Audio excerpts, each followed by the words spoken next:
अस्सलामु अलैकुम वरहमतुल्लाह।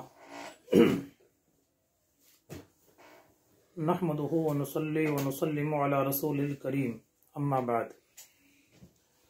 अस्सलातु वस्सलामु अलैका या सय्यदी या रसूलल्लाहि व अला आलिका व सहबिका या हबीबल्लाह सल्लल्लाहु अलैहि वसल्लम।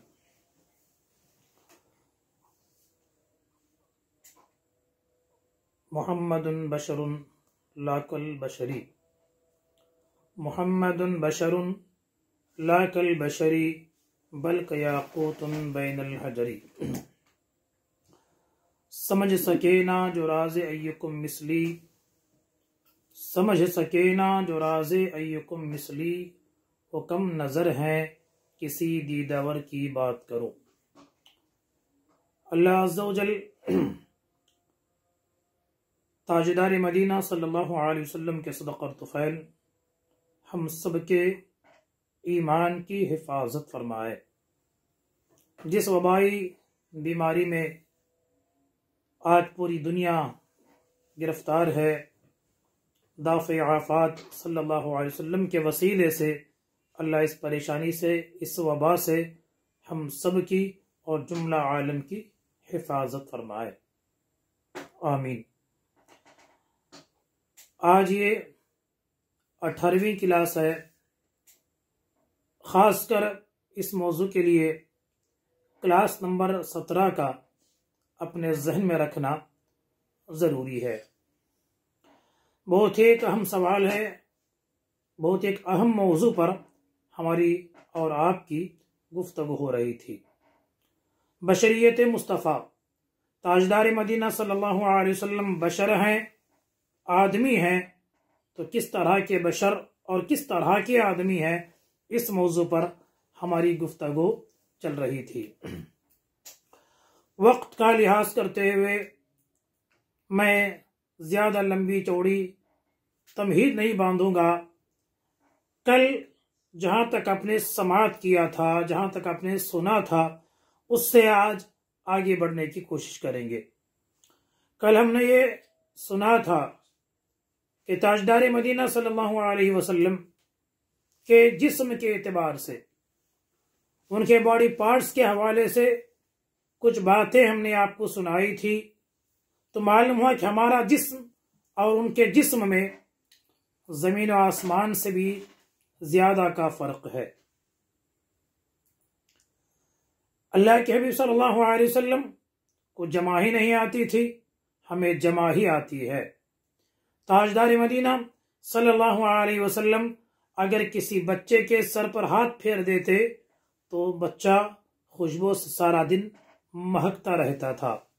सहाबाए कराम रज़ियल्लाहु अन्हुम अजमईन कहते हैं, अगर किसी दिन हम ताजदार मदीना फ़ख्र मौजूदात सैयदी आलम सल्लल्लाहु अलैहि वसल्लम से अगर मुसाफ़हा कर लेते तो सारे दिन हमारे जिस्म से, हमारे हाथों से खुशबू आया करती थी। तो आइए, जब जिस्म हमारा सरकार की तरह नहीं है तो अहकाम शरीयत के हवाले से थोड़ा गुफ्तगू करें। देखिए, अहकाम शरीयत भी हमारे लिए अलग और सरकार के लिए अलग कानून है। मसलन नमाज तहज्जुद, तहज्जुद की नमाज आक़ाए दो जहां सल्लल्लाहु अलैहि वसल्लम पर फर्ज थी, हम लोगों पर फर्ज नहीं है। इसी तरह ज़कात हम लोगों पर फर्ज है जो हमें मालदार हैं, और ताजदार मदीना सल्लल्लाहु अलैहि वसल्लम पर ज़कात फर्ज नहीं है। इसी तरह अगर कोई साहब इस्तिताअत 4 तक शादियां कर सकता है तो उसकी इजाज़त है, इन शराइत के साथ उसकी इजाज़त है। किसी भी हालत में किसी भी फर्द को शादियों का मसला ले लें, एक आदमी के लिए 4 से ज़्यादा शादियां मुबाह नहीं है, जायज़ नहीं है, हराम है। तो वही ताजदार मदीना सल्लल्लाहु अलैहि वसल्लम के लिए 4 से ज़्यादा बीवियां जायज़ हैं। इसी तरह वजू का मसला ले लें तो हमारा वजू सोने से टूट जाता है। नींद नाक़िसे वजू है, वजू को तोड़ती है। इसलिए नींद में जो गफलत होती है, हवा निकलती है या नहीं निकलती है, हमको उसका एहसास नहीं होता है। ये गफलत की वजह से वजू टूट जाता है। लेकिन ताजदार मदीना सल्लल्लाहु अलैहि वसल्लम का वजू सोने से नहीं टूटता है, नहीं बातिल होता है। यही वजह है ताजदार मदीना सल्लल्लाहु अलैहि वसल्लम एक दफा सौमे विसाल रोजे रखना शुरू करते हैं, यानी ना सहरी में कुछ खाते हैं और ना ही इफ्तारी में कुछ तनावुल फरमाते हैं।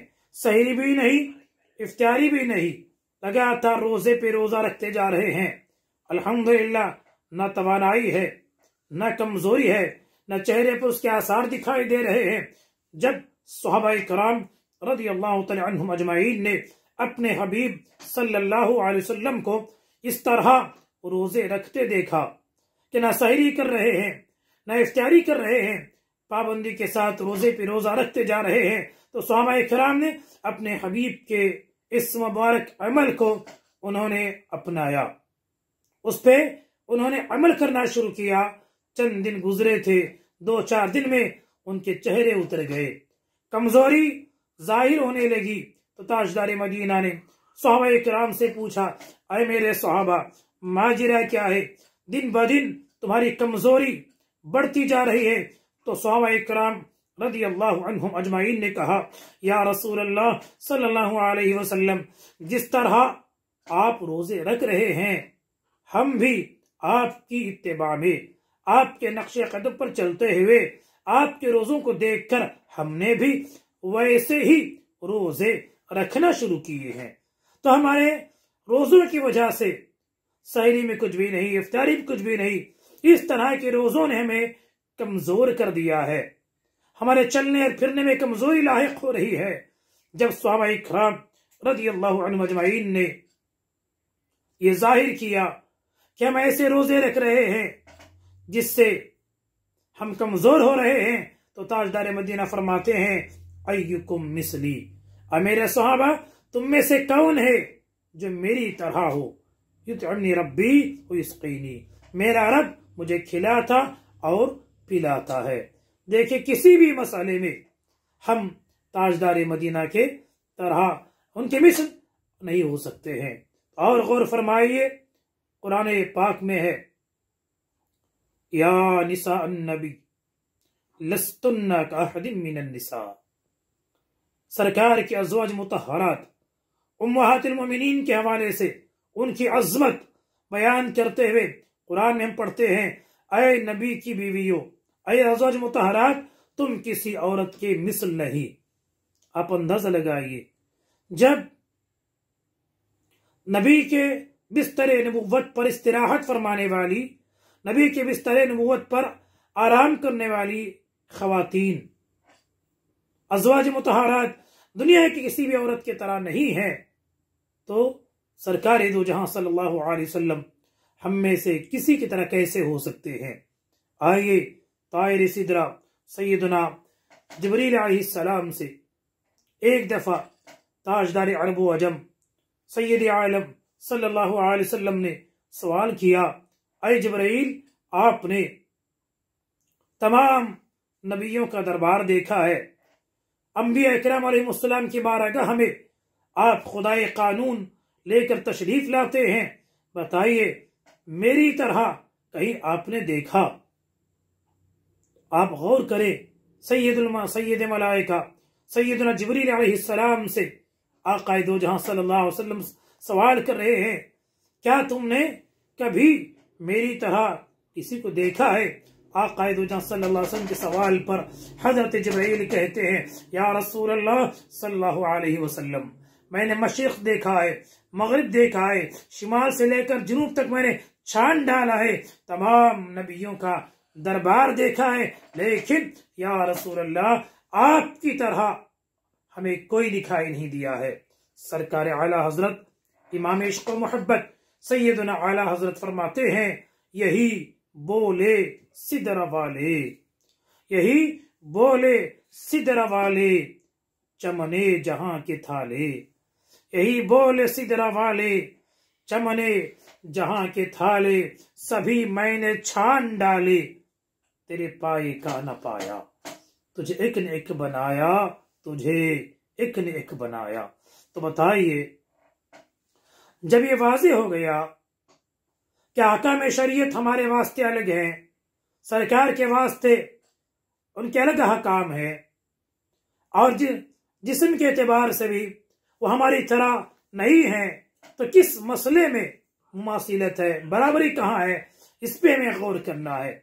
और आगे बढ़िए, आपको मालूम है हम नमाज पढ़ते हैं, दौरान नमाज अगर कोई आपको बुलाता है, दौरान नमाज अगर आपको कोई बुलाए और आप नमाज पढ़ रहे हैं और आपने नमाज को छोड़ दिया, नमाज तोड़ के उनके पास आपको जाना क्या जायज़ है?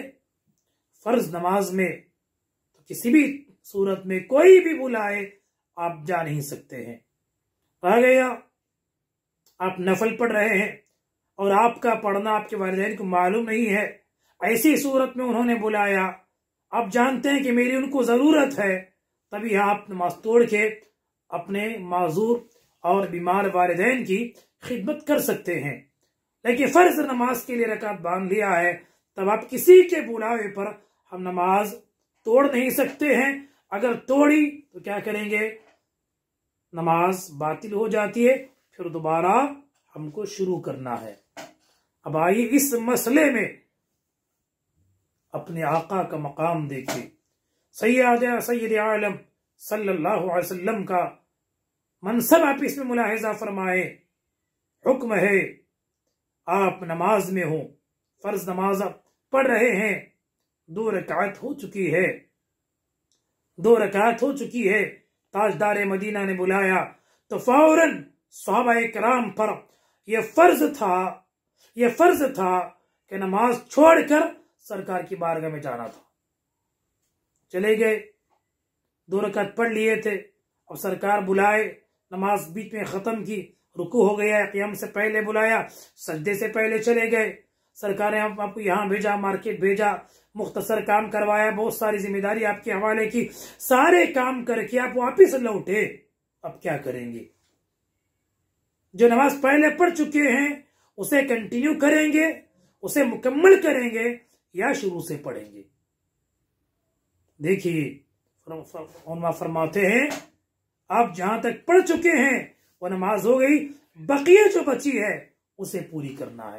यानी जितनी देर हम अल्लाह के रसूल की इताअत में रहे, गोया हम अल्लाह की इताअत में, उसकी फरमाबरदारी में रहे। इतना बड़ा मकाम और इतना अजीम मनसब है ताजदार मदीना सल्लल्लाहु अलैहि वसल्लम का। इसलिए अजीज़ान मिल्लत इस्लामिया, इन तमाम बातों को सामने रखें और सोचें कि आयत का मफहूम क्या है, इसका मीनिंग, इसका मतलब क्या है। तो आइए हमें कुरान समझने के लिए मुफस्सिरीन इकराम अलैहिम रिदवान के आस्ताने पर जाना पड़ेगा। कुरान को समझ लेना ये सबके बस की बात नहीं है। कुरान एक बहुत बड़ा बहरे ज़खार है, इल्मों का और हिकमत का बहुत बड़ा समंदर है। इसमें डूबकर अपने मकसद के मसले निकाल लेना ये सबके बस की बात नहीं है। आजकल लोगों ने कुरान को उसके तर्जुमा पढ़कर अपने आप को इमाम गजाली समझ बैठे हैं। पूछे साहब से, साहब आप कुरान पढ़ेंगे? तो कहेंगे कि मुझे तो अंग्रेजी में आता है, कन्नड़ में आता है, हाँ दूसरी लैंग्वेज में पढ़ लेते, अरबी इबारत तक पढ़ने नहीं आता है। ऐसे लोग भी अल्लाह के रसूल सल्लल्लाहु अलैहि वसल्लम के बारे में हमें गुफ्तगू करते हुए दिखाई देते हैं। अल्लाह अज़्ज़ा व जल हमें सही समझ अता फरमाए। बात ये कर रहा था कि कुरान को जिन्होंने समझा है वो मुफस्सिरीन इकराम की मुबारक जात है। समंदर में मोती हैं, समंदर में हीरे होते हैं, मोती होते हैं, सबको मालूम है। अगर मैं जाऊं और आप जाएं, जाके समंदर में छलांग लगा के मोती या डायमंड निकालने की कोशिश करें तो बताइए क्या होगा, हमारी जान जाएगी। उसमें छलांग लगाने के लिए उसके जो गोताखोर हैं, उस फन में जो माहिर हैं, वही लोग उसमें कूद कर मोती निकाल सकते हैं। इसी तरह कुरान के अंदर से मसले निकाल लेना, ये मुफस्सिर इकराम की मुक़द्दस ज़ात की हमें ज़रूरत है। इसलिए इससे पहले भी मैंने कहा है, हिंदुस्तान में कौन ऐसा आलिम है जो हज़रत शेख अब्दुल हक मुहद्दिस दहलवी रज़ियल्लाहु तआला अन्हु के नामी से वाकिफ नहीं है। ये वो मुसल्लिमुस सुबूत जामिउल उलूम है। इनकी तस्नीफात से उम्मत मुस्लिमा को आज भी फायदा उठा रही हैं।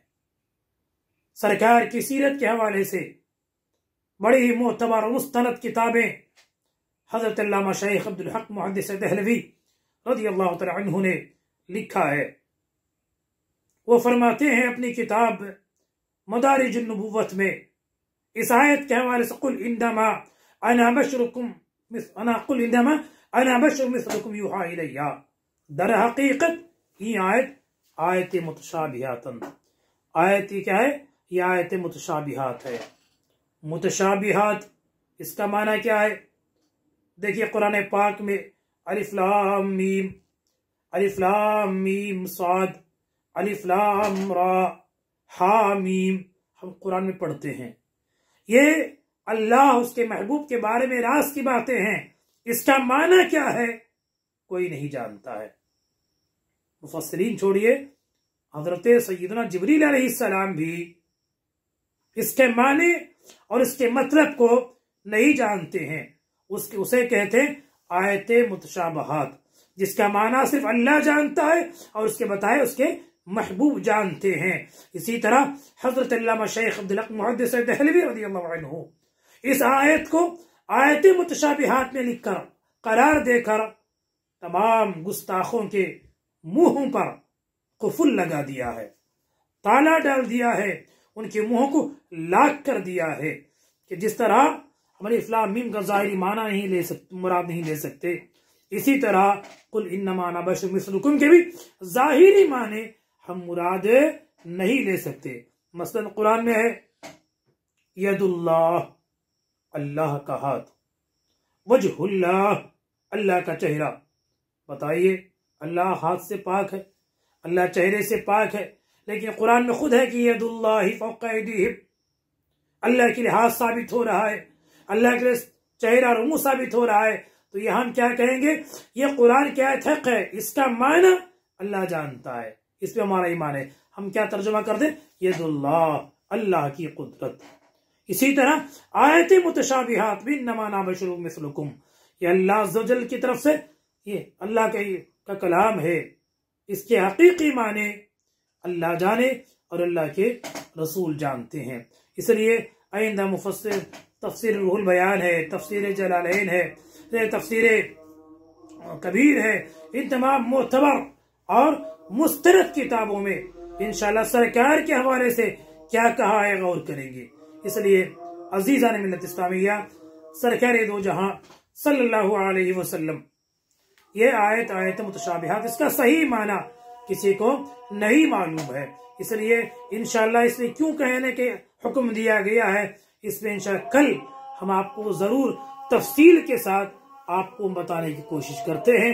अल्लाह अज़्ज़ व जल हम सब को ताजदार मदीना सल्लल्लाहु अलैहि वसल्लम से सच्ची और पक्की मोहब्बत करने की तौफीक अता फरमाए। हाँ, दरूद पाक के हवाले से हर दिन कुछ ना कुछ आप सुनते हैं। आज आखिर में सुने, एक मुत्तकी और परहेजगार ने ख्वाब में एक मुहीब चेहरे को देखा, एक डरावनी सूरत को देखा, ख्वाब में देख के डर गए। हाँ, ये क्या है? डर है। पूछा तू कौन है? तुझे देख के मुझे डर लग रहा है। तो चेहरे से आवाज आती है, मैं तेरा बुरा अमल हूं, तो मैं तुझसे कैसे बच सकता हूं? तो ख्वाब में कहता है, तू अगर मुझसे बचना चाहता है तो सबसे ज्यादा ताजदार मदीना सल्लल्लाहु अलैहि वसल्लम पर दरूद पढ़ लेना, इंशाअल्लाह तू मुझसे बच जाता है। इसलिए कसरत से दरूद पढ़ने की आदत करें। अल्लाह अज़्ज़ा वजल हम सब को सबसे ज्यादा ताजदार मदीना सल्लल्लाहु अलैहि वसल्लम की मोहब्बत अता फरमाए, आपकी तालीमात पर हमें अमल की तौफीक अता फरमाए। ये खालिस थोड़ा बारीक गुफ्तगू, इल्मी गुफ्तगू है, इसलिए ध्यान देकर सुने। अल्लाह हम सबको सरकार की मोहब्बत और उनके नक्श कदम पर चलने की तौफीक दे, और मरने से पहले मदीना जाने की और साहिब मदीना को हमें देखने की तौफीक अता फरमाए। अस्सलामु अलैकुम व रहमतुल्लाहि व बरकातुहू।